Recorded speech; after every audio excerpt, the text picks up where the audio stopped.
Je vois la silhouette de celui qui est penché sur une table. Je vois la feuille sur la table. Je vois le corps plié, le dos voûté sur cet immense plat. J'ai envie de crier. Celui-là me fait honte. J'ai honte de lui et pour lui. Sa folie tracée sur le papier me ferait briser, casser tout ce qui entoure cet homme. Il est en train d'inscrire une date. Il s'attache aux chiffres. Il dépose celle de l'année prochaine, déjà. L'année prochaine, ce sera 91. Qu'est-ce qui nous prend de lancer cette feuille dans le vide de l'année future? Est-ce un besoin d'écarter les barrières de la solitude ou le désir de savoir qu'elle sera déjà présente, l'attendant, lui, en 91? Je suis à peu près parvenu à croire qu'il n'y a pas d'angoisse à me demander. Qu'est-ce qu'il faut faire dans ce sac? Sac à ombre, sac d'attente, sac de rire, sac de vide. Par rapide bouffée, agile comme un lapin, sautant autour de moi, toutes les fumées honteuses qui me font fuir. Je fuis tous les contacts, juste les phrases, juste de stratagèmes, pour compliquer toute mon impossibilité à me rendre là où l'on m'attend. Et je tourne si bien mes phrases qu'il y a à l'intérieur des mots le regret de ne pouvoir pas m'y rendre. Ce sentiment se trouve multiplié une fois, la lettre envolée, car j'ai savamment contourné la raison, m'évitant de me montrer sous un jour peu avantageux, et qui m'enfonce ensuite dans un malaise. Je retourne à ma table, très près ou soulagé. Crampe qui est rentrée dans mon crayon que je tiens et qui se mêle à mon sang qui coule dans les signes. Oh non, je ne peux pas continuer. Je vois celui qui marche devant moi, traînant dans les rues et saute au cou de la vie, comme s'il s'agissait de graisser doucement un corps en lui disant merci. Alors il remontera ses bras, saisira la viande achetée, enveloppera dans le papier tout ce qu'on lui a donné, peser, payer, le chien. Devant lui, le chien. Il se penche, il le caresse, c'est moi et Zaza. Ensemble, on va se lécher. Le chien va lécher ma honte. Je le fixe dans les yeux. Les siens voient loin à l'intérieur des miens. Ils descendent dans mes rues, arrivent jusqu'à la grande route. J'ai tout ça dans mes yeux. J'oublie et je ne peux plus. Je ne peux plus regarder dans les siens. Les siens seulement dont je sais qu'ils sont marrons. Seulement marrons et ronds. Est-ce qu'ils voient la crypte que j'ai dans la tête et qui me la casse?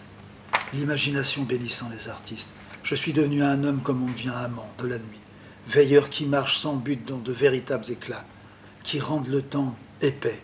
Je vois ce que j'ai été, qui ne diffère qu'à peine de ce que je suis. Cette étendue que j'ai crue épaisse et douce n'est pas épaisse, n'est pas douce. Comment dois-je m'y prendre pour ne pas m'assoupir sur moi? J'ai perdu toutes mes armes. Je reste enraciné. Je suis là un peu assis à côté de la chair, la mienne. Je n'ai rien remplacé. Seule différence, ce courant qui me parcourt comme un muscle fluide roulant dans une limaille rouillée. Je voudrais écrire, je suis devenu indélébile,ment un dessinateur. Oh, comment puis-je écrire un mot pareil? Comment le prononcer? Je ne parviens pas à écrire même un bout de phrase. Je ne suis pas devenu un homme. Radicalement, j'ai plongé à l'envers dans un lac pour servir de proie. J'ai toujours ce rêve qui me poursuit. Je plonge et je ne peux pas atteindre l'océan. Dans ma vie, depuis qu'elle a commencé, je veille sur de l'inaccessible. Je me suis trompé. C'est une tâche dépourvue de domination. C'est une tâche de rien, que rien n'explique. Mis à part, bien sûr, que j'ai revêtu ma réalité de haillons grisaillés. Je les ai un temps décolorés. Quelle misère! Mais c'est une confusion. C'est tout ça qui m'a poussé dans l'obscurité, qui m'y a maintenu jusqu'à ce que... Jusqu'à ce que quoi? Que moi, elle et moi, nous nous enlacions. Ce n'est plus l'envie qui s'articule maintenant dans l'eau vivante que j'ai. Si je suis prêt à ceux qui me regardent, si je prête aussi à cela, de penser que je suis sur le chemin de la mort, intimement je sais que je suis le seul à savoir que ce n'est pas la mort ni mon chemin que je suis, mais l'impossible tâche qui s'infiltre et se tisse en moi, comme un lent, long dessin. Un entretien spirituel pompe et aspire tout dans mon fond. Dire que j'ai aussi cette prétention. Je m'empêche de devenir ce que je porte avec horreur. Un œil aux 1000 doigts qui peut se saisir de ce qu'il aperçoit. Dans un secret d'entretien, je coule. Dans une flamme, je remonte. Sans un mot, je fais surface. Le dessin n'est plus le dessin. Chaque ligne que je suivrai, chaque ligne qui s'intériorisera dans mon sorte d'éternel recommencement. Mais c'est pas misérable que je suis. Ce n'est pas honteux que je dois être. Je reste là suspendu, moi, tentant de m'éloigner de moi-même, cherchant dans le noir la main, la pauvre main du dessin. Il m'arrive de tendre ce qui n'est pas toujours ma main. L'espoir de mes lèvres est de déposer dans une paume des mots de parole. Devenu, non, jamais. Je suis en devenir, pas du tout. Je me sens exclu. Je n'ai pas quitté ma place. Je suis spirituellement fidèle. Un homme tue le dessin qui aime l'homme. Rayon qui traversez ma nuit. Vous qui m'apportez de l'eau. Vous ne me purifiez pas. La vie n'est pas un naufrage. La place considérable que chaque jour je laisse à cette répétition de gestes, de questions, qui s'entrecroisent, qui exigent leur part comme des serviteurs dont la vie dépendrait. Servage auquel je me plie, auquel tous se plient. Tout ça m'étonne. Avec certitude, je me redis ne pas avancer d'un pas dans ce labyrinthe où se trouve la bête. La bête, l'art. L'art que l'artiste veut rencontrer.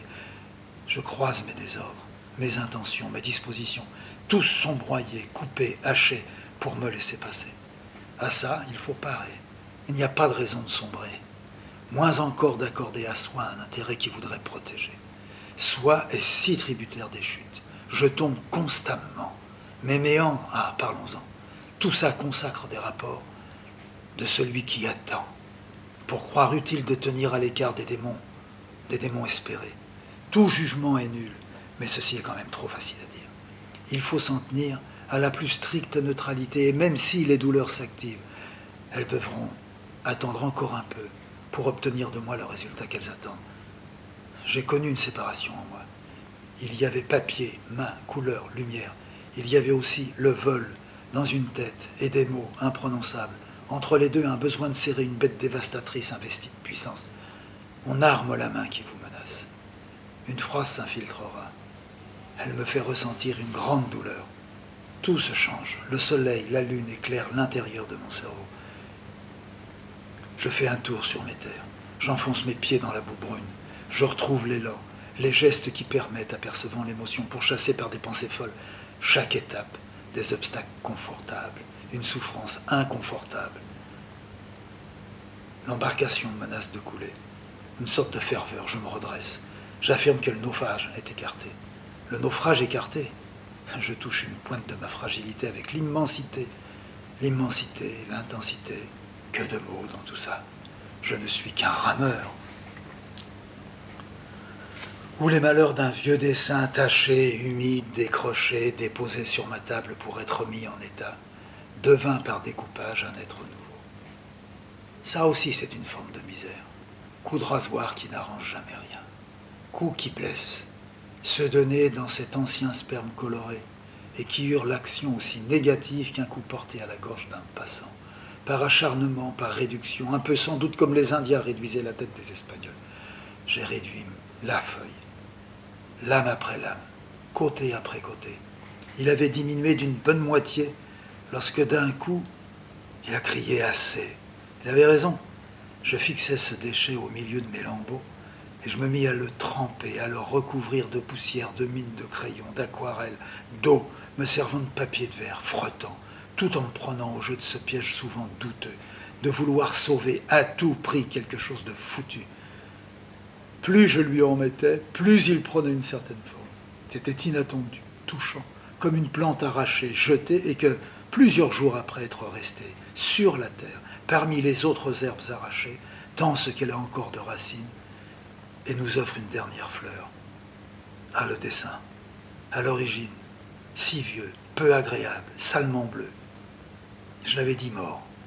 Bousculé, finissant par me griffer à son tour, il est devenu encore plus bleu.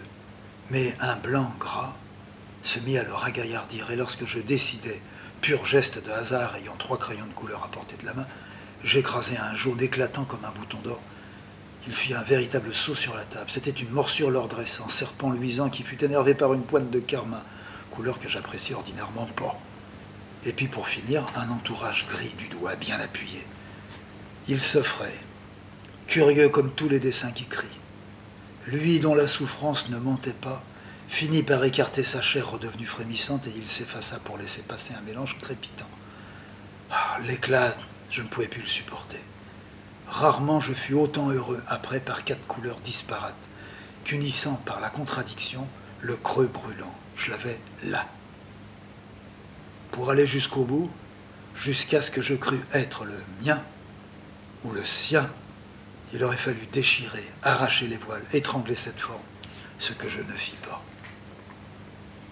Le silence ne cache rien, mais ce lent déchirement du tissage peut conduire ou obtenir provisoirement comme lieu de se conduire sans but.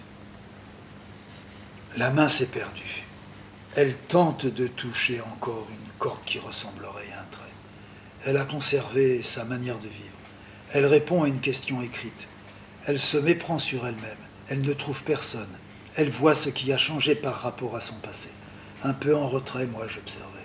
Dans le miroir, je voyais mon dos étranger, me surprenant, me faisant penser à un livre poussé à l'extrême bord de la tablette. Oublié. Depuis longtemps, il était là, posé. L'oubli l'avait jauni, sali. Il était comme après la criée, épuisé. Où suis-je et surtout de quoi est-ce que je parle? D'une main ou d'un homme? De sa joie ou de sa peur? Si c'est d'un mal, c'est lequel? J'étais à l'écart, sans dire, regardant. Me venaient des images. Une correspondance entre cette main et un poignet la retenant, ainsi que de l'incapacité, la mienne, à entendre quelque chose, à toutes ces complications. Ma tête est un peu folle. D'un seul coup, elle s'emballe, elle se développe. J'insiste dans ce vestibule pour trouver une sortie. Je me disais, nous essaierons encore demain. Au lieu de débuter la journée par une lettre, je devais la terminer ainsi. Pour la commencer, je compterais mes feuilles, mes crayons. Il me paraissait bon, pour ce mal auquel je revenais, d'égarer la main et instant mentalement sur lui le poignet, insistant mentalement sur lui le poignet. Est-ce que je dois faire du sombre dans la lumière ou inversement? Est-ce que l'inversion a un sens? Et si quelqu'un me demande ce qu'actuellement je fais, j'imagine ma réponse. Une fois le déséquilibre passé, je pourrais répondre qu'il m'a suffi d'aller chaque matin faire une longue promenade de très bonne heure pour être plus calme et patient, le reste de la journée, là, comme un mort, à pouvoir avancer dans le travail que je me suis fixé. J'aurais menti. Ma main désenflait. Ma main tirait le grand bénéfice de cette sortie matinale. Mes doigts devenaient minces, beaucoup plus minces. Arrivé au pont, en bas, quand j'enjambe, terme de la promenade, je faisais là le demi-tour. J'enjambais la petite rivière. J'examinais ma main en me servant de l'autre pour soulever, écarter les doigts. Ils étaient devenus aussi effilés que les clous, agiles comme les pattes d'araignée. Ma main effacera à mesure les traits qu'elle a tracés. De cette poussière ne naîtra rien qu'un invisible écheveau que j'interrogerai jusqu'à mon sommeil. Ce soir, j'écrirai.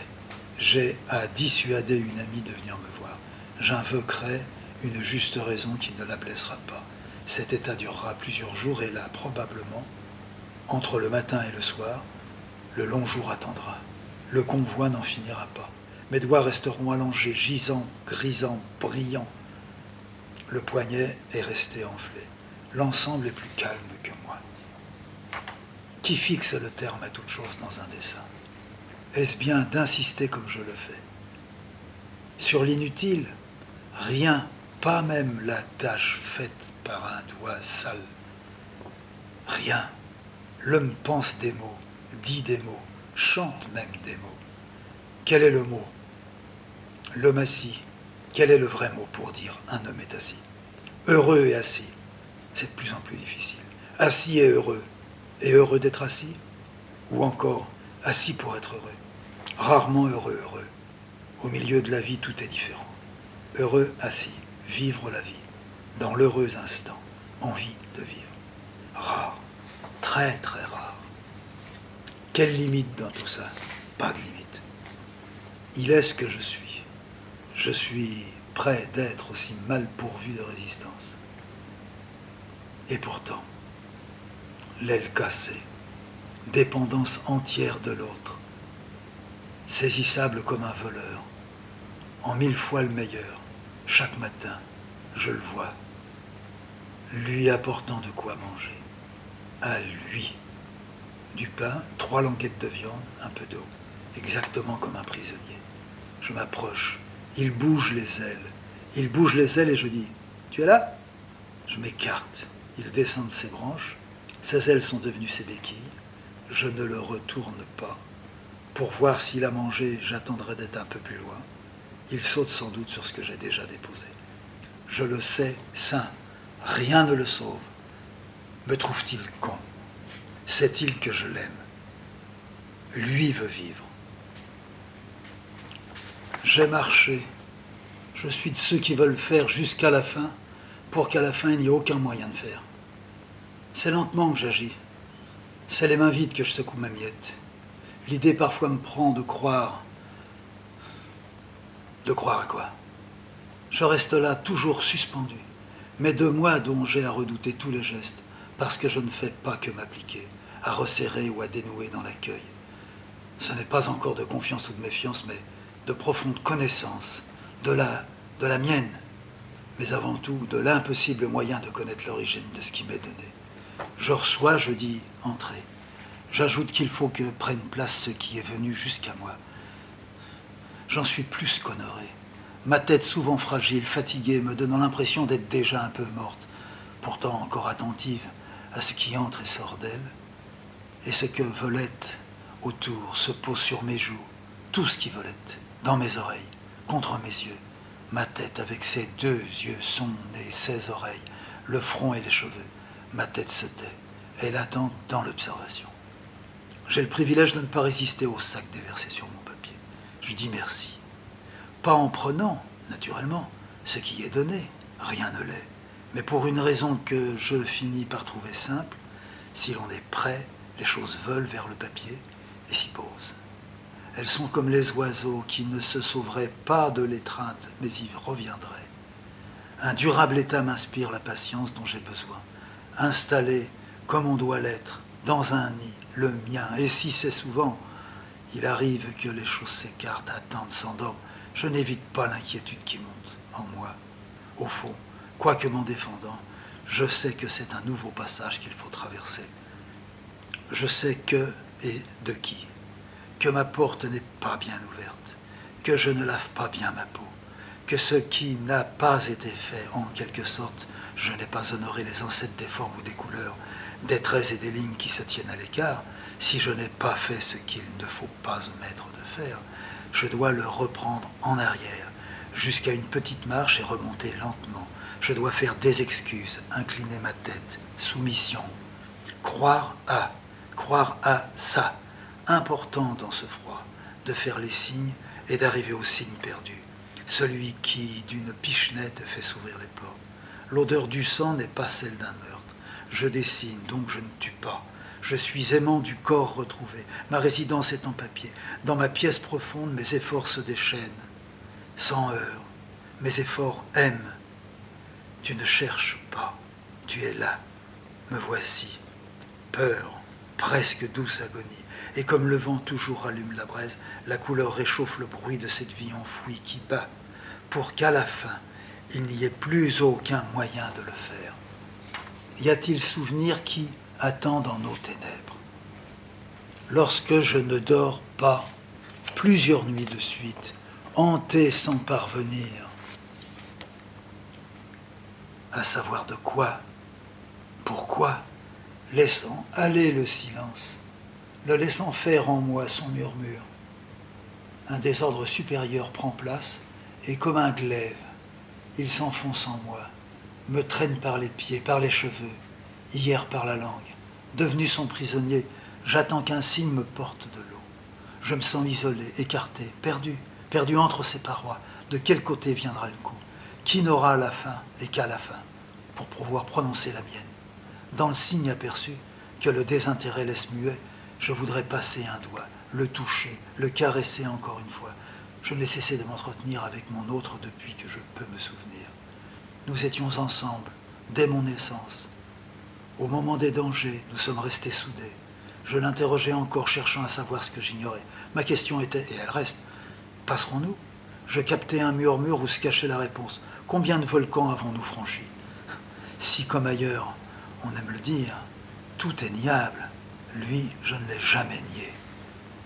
Les choses changent à partir de certains points bien repérés.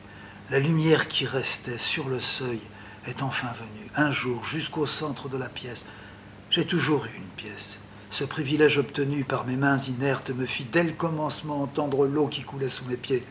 La crue d'un fleuve est un rêve pour celui qui l'en prend, et n'en comprend pas la menace, qui ne fait qu'en lisant dans les yeux des autres ce qui se produit. Je cessais de rêver au moment des crues. Les dessins tombaient du plafond humide, en soulevant le plâtre, en atterrissant sur mon lit. Tout était lié à l'eau et s'y rapportait. Mon trouble se teintait d'une tristesse et laissait à ma peau la couleur qui me manquait. C'est après que je songeais à l'utiliser, bien après. Il y a quelques nuits, j'ai revu une femme que je ne parvenais pas à reconnaître immédiatement. C'était ma mère, portant une robe rouge. À chaque choc venu dans sa tête, elle changeait de vêtements. Elle s'habillait avec plus de recherche. Le temps d'une journée, j'ai fait mienne ces métamorphoses vestimentaires en me changeant pour commencer un nouveau dessin ou pour aller vers les mots. J'attends mieux, j'entends mieux. Le bouleversement sera immense. J'interroge l'autre. Je veille en moi, un œil vers lui. L'eau continue de couler sous moi. Le charroi de mes hantises gêne toute évasion. Je n'ai plus envie de me sauver. Tout en persistant à lui demander si nous passerons encore, je ne suis jamais amer.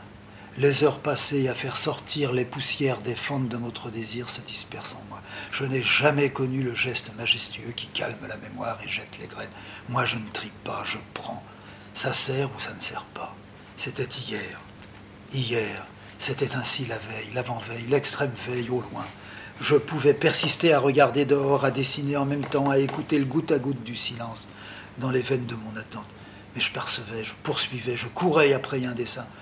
Peut-être était-ce une chevauchée, moi sur le dos du dessin, filant dans la plaine vers l'eau de la rivière que je savais sous les arbres. J'allais à la pêche des mots que je ressortais de l'eau, qui se laissaient bien prendre. J'étais seul chez moi, dans la nuit où la ville dort. J'écoutais le sang circuler, sang de la ville, dans le noir. Tout se décolorait. Les objets irreconnaissables, irreconnus, atteignaient enfin leur forme et connaissaient l'harmonie et l'équilibre, loin de tous les regards. Je frôlais les rivages bordés de tombes. Le désarroi me gagnait, l'eau montait, un buvard plein d'écume se gonflait. Je résistais à l'envie d'aller à table. Comme une bougie qui se troue sous l'action d'une chaleur excessive, je me sentais mollir. J'avais un besoin de dire et d'être entendu. Je respirais l'âcre alcool de la mort, rôdant derrière la palissade où je m'étais appuyé. Je laissais faire. Passerons-nous encore une fois?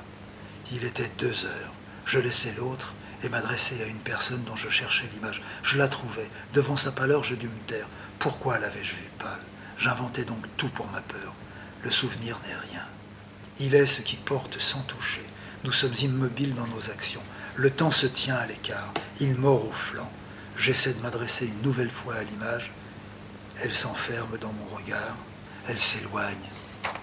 Le dessin se fait de mots. Je ne bouge pas de peur de l'effaroucher. Combien durera le temps qui nous unit? Le sens de ces danses m'échappe. Je me prête à tout. Il faut que ça tourne, que ça prenne. Allez, le vent est bon.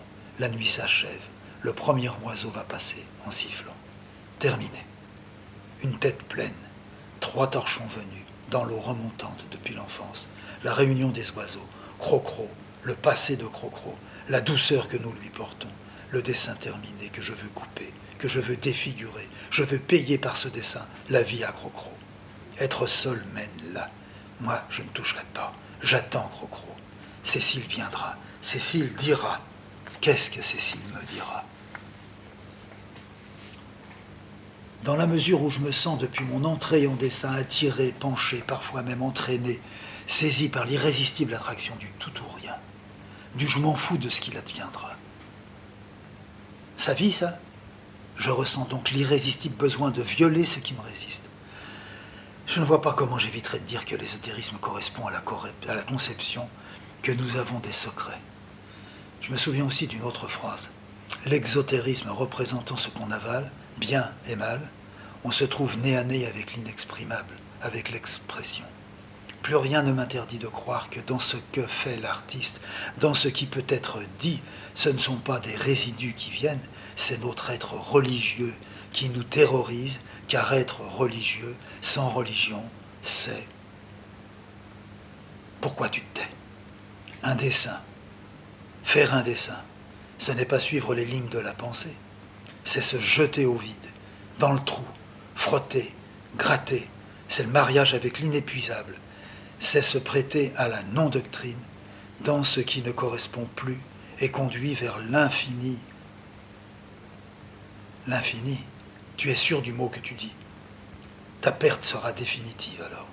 Faire un dessin, c'est faire l'anus. Percé par les mots, je ne m'y arrête pas. Il faut contourner la puissance écrasante du mot retour en arrière, du mot qui règle et gèle les mains. Il y en a qui se sont trompés. À vouloir obéir, ils se sont cassés. On a détruit ce qui avait été sacré. On a voulu s'approcher de l'image absurde que tendent les doctrines calcinées. En art, il faut éviter de se servir de ce qui a déjà servi. En art, en prière, on doit être en devenir. Le dessin venu par moi n'est pas libérateur, prometteur, chien surveillant. Le dessin est un moyen qui dépasse sa technique et implique dans l'indéfini l'explosion. C'est l'extension qui dévore le dessin. Dessin est à dévorer. Pareil pour les mots, les médiations, les fleurs, les femmes, tout se passe devant. Derrière, c'est fini, c'est clos. Devant est fermé, mais ça s'ouvre. Dessin dont je ne parle pas ici. Le dessin, religion. Enfin jamais atteinte. Enfin atteindre, c'est mourir. Donc, arrêtez. La répétition est un poison. C'est proposé pour la paix. Qui la veut? Violer devant, aider par l'arrière, fait croiser la compassion. C'est avalable, mais c'est de la pitié. La pitié, moi je dis, au fond jamais. Déséquilibre, déséquilibré, la loi du vrai marcheur.